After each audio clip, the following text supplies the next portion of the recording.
Harry Houdini, Master of Magic. Chapter 1, The Great Houdini.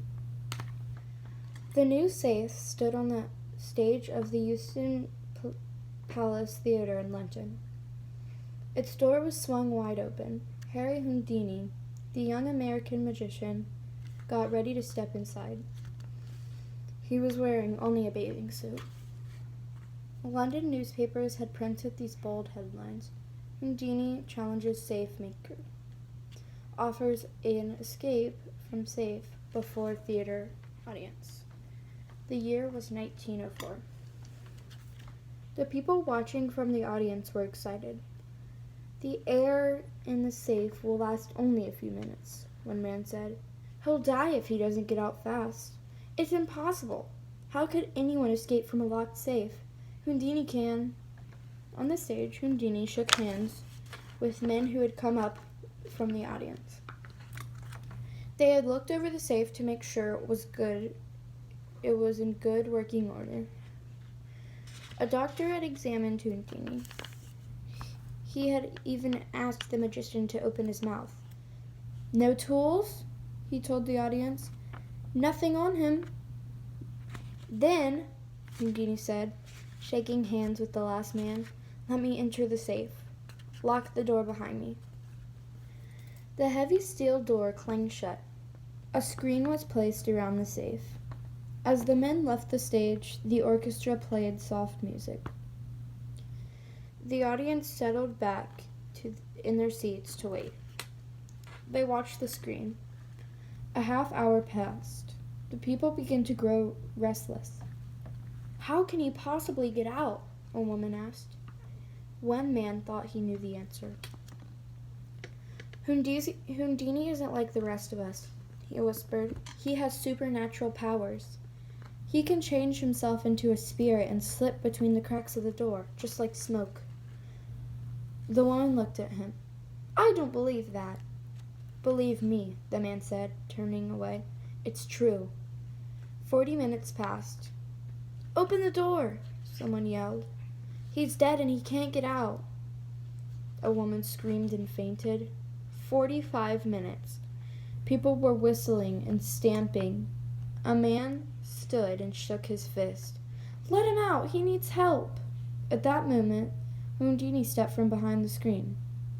A great sigh swept through the audience. There he is! He's alive! Men rushed onto the stage to inspect the safe. The door is locked. Houdini smiled and bowed to the cheering people. How did he escape from the steel safe?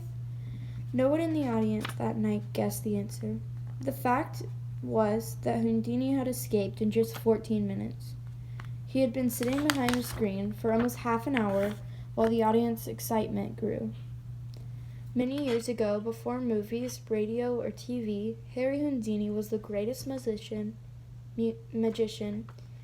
and escape artist in the world. Some people thought he was born with magical powers, but this was not true. He became a master magician only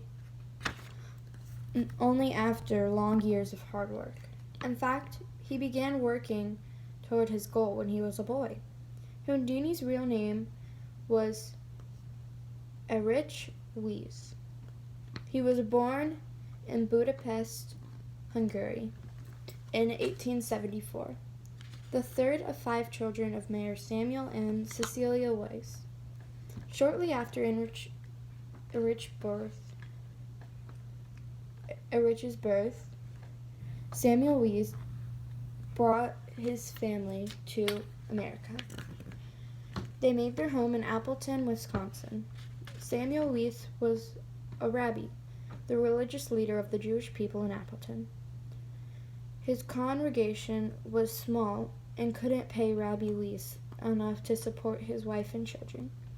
As they grew up, Erich and his brothers had to earn money for the family by shining shoes and selling newspapers. When Erich wasn't working or going to school, he practiced doing tricks. At the age of 9, he hung ropes from a tree branch in his backyard. Then he tied a wooden bar to the ropes.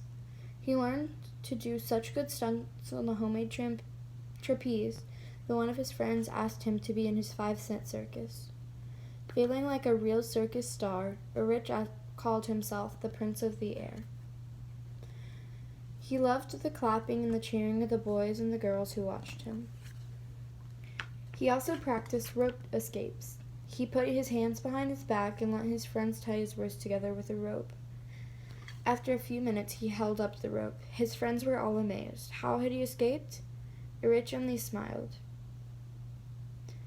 He had already learned the first rule of being a magician. Never tell how you do a trick.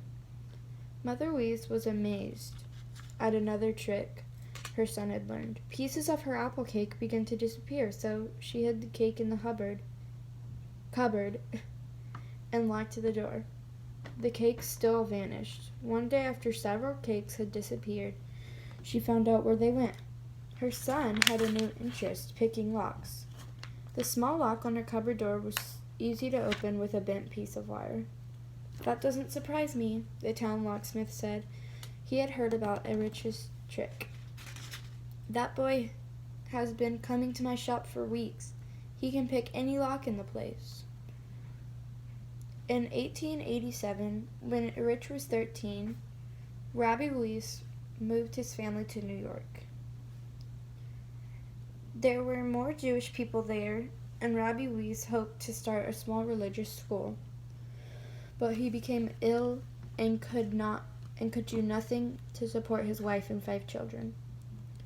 To help his sick father, Rich took whatever jobs he could find. During one Christmas season, he worked as a package delivery boy for a large store. One day, he lettered a card and pinned it to his hat. "Christmas is coming, turkeys are fat, please drop a quarter into the messenger boy's hat."